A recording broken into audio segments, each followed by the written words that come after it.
Hi everyone, I hope you're doing marvellously well. I'm here today with Warren Hewitt. Hello! What are we doing? Fun. I think we're having an interview, no? I think we're having a chat. We're going to talk some things through. Talk about the studio we're in. We'll find out a bit about you and your career. Anyway, give that a go. I'm Warren Hewitt. Yeah, or is he? This is Josh Harrison. We're at Brighton Electric and we're going to talk about Josh's career. Stay tuned. Josh, how the devil are you? Good, yeah. How are you doing? I'm good. First of all, this is the first time I've ever been to Brighton Electric. And we are going to have a full studio tour, which may have already come out, or it might be coming out after this. Who knows? This is a fantastic building. Yeah, it's an amazing place. Yeah, it's like, what exactly is it? You said it was the old offices for the trams? So it's kind of at the edge of Brighton, basically. Yeah. And it used to be the offices for all of the trams that were running in Brighton throughout the late 1800s and kind of early 1900s. So it's an old Victorian building, huge red brick place, lots of history, amazing mosaic on the floors. Amazing. And in the other room in Studio 1, which we'll see in the tour, there's a massive safe where they would have kept the cash from the trams. So it's a humongous, like almost foot-thick steel safe with a door on it, which we use as an ISO cab now. So it's quite cool to kind of have, an ISO booth. It's quite cool to have these unique things in this building of history. Yeah. This is such a cool building. I think if you were to have a recording studio and rehearsal business, this would be the ideal building. Yeah. How long has it been going? Nearly 20 years or over 20, just 20 years-ish. I'm not exactly sure on the date because I wasn't around when it opened. But since then, it started off as kind of just a couple of rehearsal rooms where bands like the Maccabees and Foals would have their kind of lockups. So they would just come and... Foals, a Brighton band? They were at the time. Oh, wow. They were living in Brighton at a period of time and they had a lockup here. Then it kind of expanded and they opened up the doors to kind of more local people to come and do 3-hour rehearsal slots or whatever. And then they kind of just bought more and more and more off of the local transport authority, off of the council, basically. Brighton's an amazing expanded town for arts and music and everything, isn't it? Yeah, it's super unique, I think. Even for the size of it, it's quite a small city, as cities in the world go. But it's so densely populated with young people and artists, musicians, creatives. So it's got a lot of that going on, which is great. The Cure, what, from Worthing kind of area? The Cure, Robert is from Crawley. Crawley, kind of north East Sussex or West Sussex border. Yeah. But yeah, he's based around this area. Amazing. Yeah. And you've worked with them? I have done some things with The Cure. Yeah, unfortunately never any massive albums. That's their album projects are a bit secretive. And throughout the years, they've always come to Brighton Electric because they love the vibe. They love the place. They love the fact they can go to the front. And I think Robert likes the fact that he can see bands rehearsing and kind of just get a peek around the corner and hear some noise going on. So they've come here for a long time to do their big production rehearsals. So they would bring all of their techs, all of their crew, the lighting crew, amazing, the visual people, everything. They could basically take over the whole ground floor of the studio. I, as an engineer, initially just an assistant as a runner, would have to go and get like coffees and run to Sainsbury's to get organic vegetables and things like that. And then progressed forward to be kind of the engineer on those big production rehearsals where we'd set up, basically use every single channel in our 32-channel session to record the band as they're rehearsing. But often that leads into other things and you get kind of moments of like chat and improvisation and they bring up old songs they haven't played for 25, 30 years and just a really, really amazing room to sit in and watch a legendary band like that play for hours and hours and hours. Yeah, really, really incredible part of my career doing that. Yeah. You must have been on some recordings. So have you got some stuff that they put out, some B-sides? No, I mean, they haven't released anything for quite a long time. Yeah, I know they were at Rockfield recording. That's an open secret. But I don't know when that record comes out either. No. Yeah, me neither. One of their guitarists at the moment is Reeves Gabrels, who also played with Bowie. I know Reeves, yeah. Wonderful guitar player. So it's amazing to watch him play. He was in Tin Machine, for those people that don't know. Yeah, amazing to watch him play. But everything they've done here hasn't made a record yet because it's just been so long since they've made a record. Yep. But things that I have worked on in this room specifically, actually. So I worked in this room with a band called Royal Blood, who are also Sussex-based. And we worked on a record here, which was originally recorded at Pink Duck in LA, which is Josh Homme's studio and his engineers. They kind of recorded 4 songs. Homme produced it off Queens of the Stone Age. Then they brought it back to Brighton to kind of do all the overdubs and extra bits and vocals and guitars and all that other stuff. And that was on their most recent Typhoons record. Nice. The one before most recent. That's amazing. Yeah. So this room... This is Studio 2 control room, everyone, just so you know. It's got an API 1608 just here and a nice rack of 1073s kind of behind. So does this tie line to... We were just in the light... Is that the main live room? That's control room 1. Sorry, that's live room 1. Yeah. Is that the main live room here? That's the biggest of the live rooms. So we were just in there, and Rabia was in there doing some amp demos, and then we walked into the control room, and Chris Buck was in there. Yeah, which is pretty awesome. Well, that's the thing about Brighton Electric, because it's such a big facility. We've got so many people coming through the doors, and Rabia's been here a long time. In fact, I actually recorded with Rabia a while ago with Tosca, his band. I love Rabia's playing. It was great, just like walking down. It was interesting because we first came in, I heard him playing. I was like, is that Rabia? And I was like, no. What would he be doing here? You said to me, hey, do you know Rabia? And I was like, yeah. And you're like, well, he's in the room over there. And I was like, mind blown. Yeah. Where'd you go to school? So I'm actually originally from Essex, from a town called Colchester, which is the oldest recorded town in the UK. So again, a lot of history there, a lot of Roman history. But so very Roman, yes. Yeah. Yeah. And then did my A-levels and things like that, but always kind of had science as my career path. Medicine, science, biology, chemistry. Who's the most famous band from Colchester? Blur. I was about to say, it's Blur, isn't it? It's Damon Albarn. Yeah. He went to Stanway School, which is just the school opposite my school. Grew up in Colchester, focusing on science, things like that. Was going to go to do medicine at university or biomedicine at King's College in London. And all of my friends were moving to Brighton. They were all doing like art and fashion and music and cool graphic design, stuff that just sounded fun and that sounded like they were going to have an amazing time. At this point, half the audience are thinking this, wait there, you could have been a doctor and instead you became a recording engineer? Risky. And they're all like, huh? Yeah, risky move. Definitely a risky move. My parents were a bit questionable, but they supported me through it. Anyway, I just kind of changed my mind last minute and was like, I'm going to go to BIM in Brighton and going to do music production. And it was the first year that BIM had a music production course. Their very first one. So an OG. I was the first group of students that went through that process in Brighton, yeah. And it was a great course because there were so few of us. We had a lot of attention, a lot of opportunities, and that's how I ended up coming to Brighton Electric, the studio we're in now. Because BIM have always had an affiliation with the studio because it's kind of one of the main musical hubs of the city. And I actually had classes in Studio One next door, where Rabia is today, and was under the tutelage of Dan Swift, who did some Snow Patrol records and Aqualung and things like that. Really amazing producer who taught me loads and guided me at the beginning part of my career through university. And he actually put me forward to do a kind of assistantship at the studio. Initially, it was 1 month I was there and I was assisting every session that came through the door, coiling cables, making cups of tea. Everyone's heard that story a million times. No, it's great. It lasted only about a month until the person who was kind of one step senior than me ended up going on tour with The Cure as the keyboard tech for The Cure. So he was preoccupied. He had amazing opportunity to travel the world and be with an awesome band like that. Then I kind of got thrown in the deep end and had to kind of baptism of fire, learn on the job a little bit, but then still assist every session that came through. And it was an amazing time. Yeah, just such a cool time to be making music in Brighton with so many bands coming through the door and lots of my friends as well. What's wonderful about this is there are still hubs, there's still hubs where music played by musicians is made. In the world, we're all terrified of AI every 20 seconds. That's all we read and hear about. And probably 99% of the videos you've watched on YouTube over the last few weeks have been AI this, AI that, and which I completely understand. But there's still this kind of vibrancy here in Brighton, which is just wonderful. I'm so glad we're over here, kind of. Yeah, Brighton always famously has had a kind of grunge and post-rock and also kind of the other side of that R&B and jazz and soul stuff in Brighton. Before I moved to the US, Brighton was where we came to see jazz, because Courtney Pine was from Brighton, or at least he was based in Brighton. And so you'd come here and you'd see the best jazz. It was just so good. Brighton is just full of amazing musicians. Kind of credit to BIM, but also because of the communities. There's just, you go to any kind of nightclub that might have a band playing and it's the best drummer in the world's playing. And you just, in your mind there, at that moment, you're watching this incredibly talented person just shred the drums. It's amazing. Yeah. So you graft hard work and a little bit of luck there with the guy going on the road. A little bit, but I think it would have happened eventually. I was not about to go anywhere. This was at the end of my second year of university, so I was quite fortunate in that I was still studying and didn't necessarily need to rely on an income to survive in a city like this. That is the reality here that I think is unfortunate, but is a harsh reality. It's like when you're making little to no money doing a job like that, you've got to be able to support yourself. So a lot of people have to have a not so good job. They're working in a coffee bar or they're working in a bar or a restaurant or something and then working. And you end up doing those 18, 20-hour days. Well, I'm sure people have heard of the story of Flood. Got called Flood because he always made tea for everyone and was always asking people for cups of tea. It's like a flood of tea. I ended up with a similar kind of nickname. What was your nickname? Hoagie.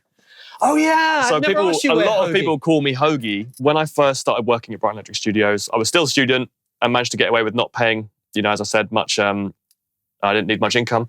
And the studio manager would basically, as the opportunity was, pay me a little bit of money and a free sandwich every day. And I always took the free sandwich, So it just stuck. And then he called me Hoagie, and then everyone else behind the bar called me Hoagie, and then it became a thing. And then it got shortened to Hoags, which isn't really even a name. You move here from Essex, you go to BIM, you start part-time working here where you can, fitting in all the hours.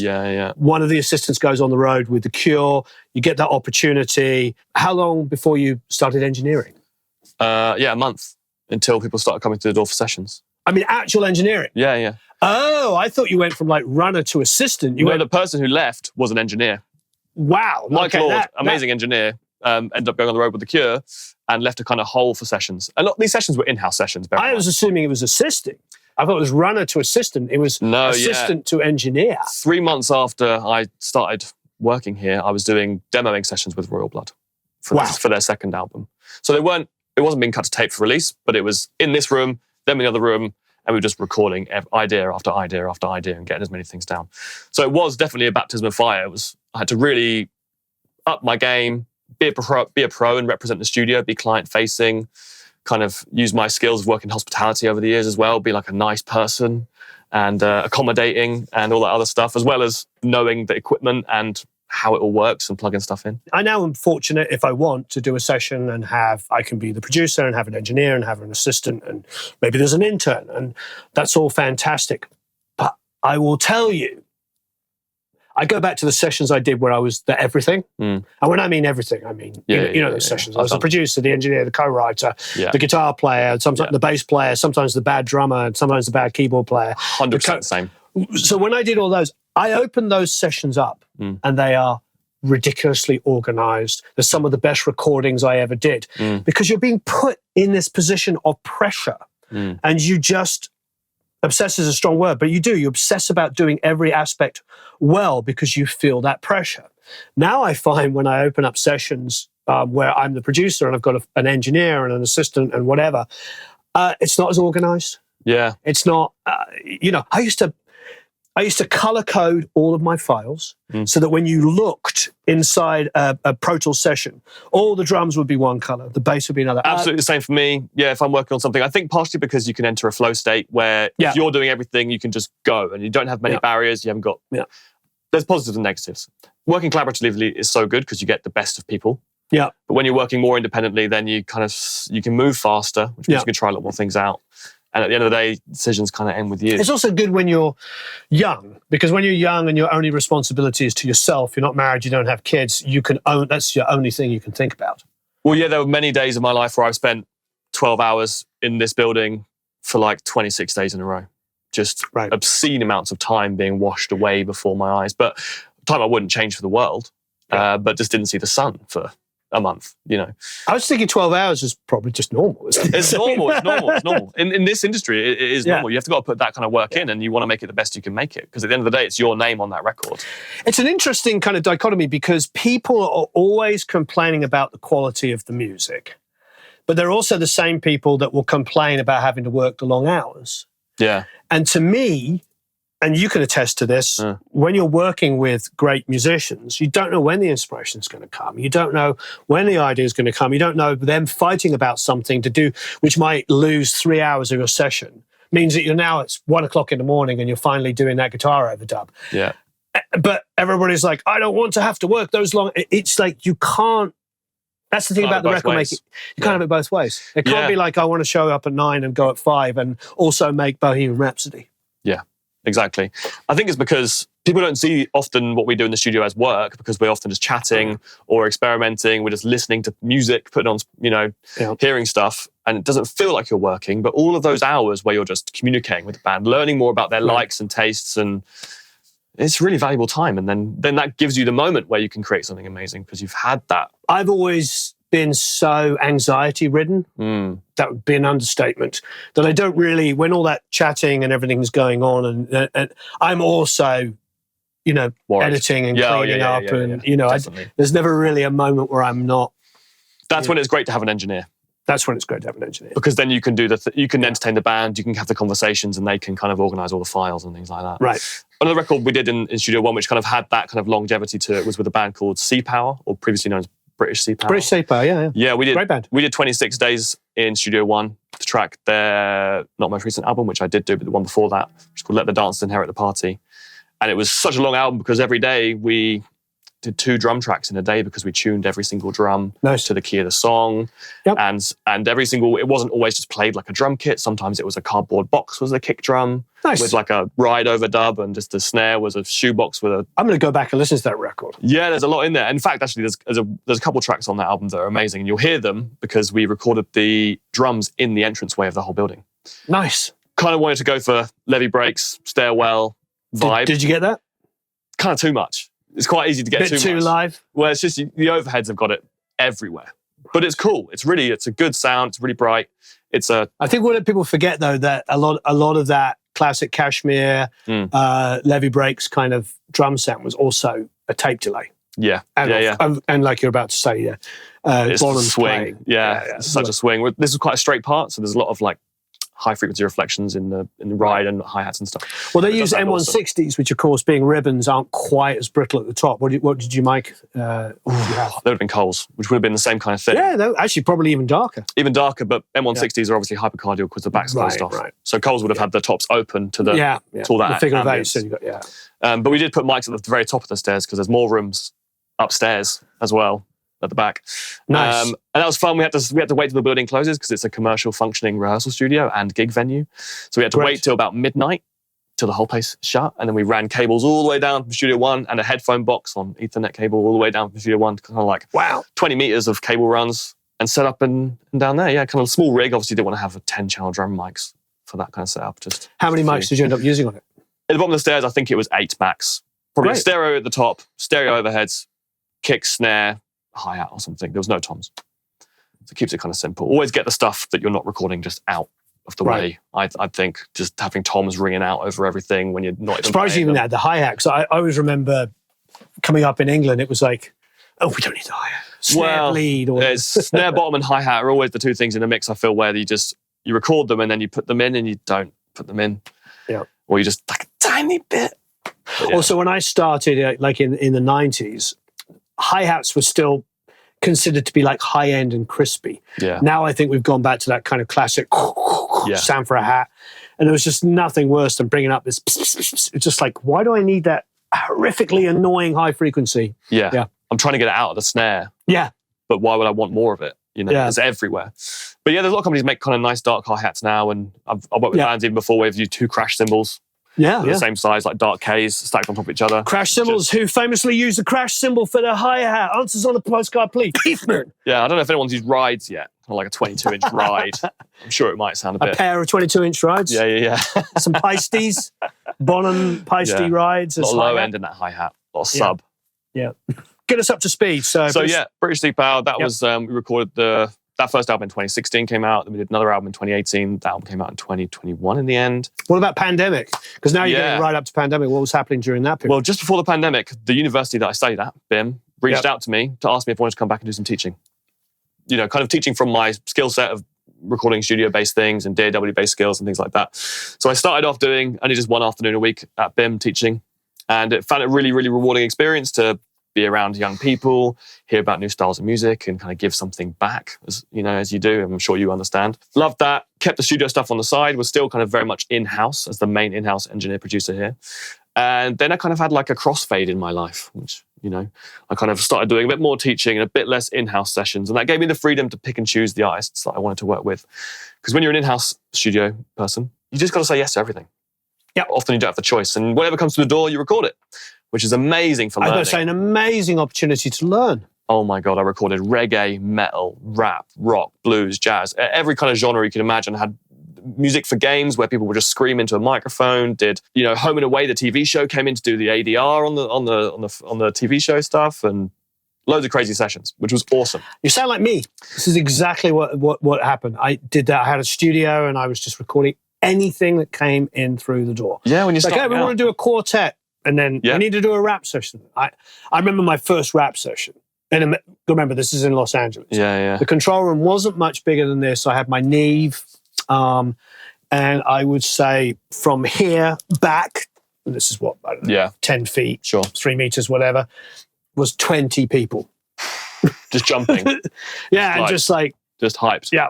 And all I had was a pair of NS10s and a sub. And they were like, more low end, louder, louder. And it was just... Yeah. One of my favourites was a hen party came in. Because Brighton's quite famous for, bachelorette or stag doos or whatever you want to call it. So we had a hen party, which is like a bachelorette party.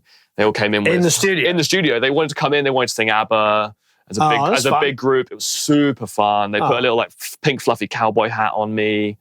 They were all drinking champagne. Is there photographic evidence? Oh, no, actually, there's not. But there is remnants of that still here. Oh, there you go. So we've got a stag, kind of like a deer, with antlers on the wall. And they left this Hawaiian lei, the flowers on it. Yeah, that's right. And I just thought it'd be quite fun to make that a stag on a stag do. There you go. So that's where those flowers came from. So ATCs and NS10s? Yeah, it's a classic combo, isn't it? You see it in quite a lot of studios these days. It's pairing. Well, in LA, it was always Genelec Yeah. and Yamaha NS10s. But I do know over here, a lot of ATCs and a lot of PMCs, of course. Yeah. Those the kind of classic British speakers. Great combination. Moving through that period of time where I sort of was still in-house here and then working at BIM teaching, COVID then happened. You asked about COVID. And that was a very interesting time. Kind of killed I think I remember that. Killed the studio a little bit. We had, people who were in bubbles could come in and do sessions here and there when they were allowed to legally. And teaching at university was obviously mental at that time as well because it was all online. Anyway, after that, I then actually started playing in a band. I started playing in my friend's band called Thyla. Awesome band, and produced all their stuff as well. They're kind of like local Brighton people. They played at South by Southwest in the States. And while I was playing with them, had the luxury to go to Maida Vale and do a Radio 1 live session in Maida Vale with them, which was really, really awesome. Nice. Yeah, really, really cool. So I've tried to dip my feet and fingers into lots of different areas of the music industry, whether as a musician or a producer, engineer, composer here and there, just kind of all of it. And now where we're standing is that I teach at BIM. I pick and choose the music projects that I want to work on. I reach out to a lot of people who want to, if I love their music, I'll kind of, try and collaborate with them in some way, even across the world. And we've been working together as well, obviously. Yep. Lots of fun things coming up. Yeah.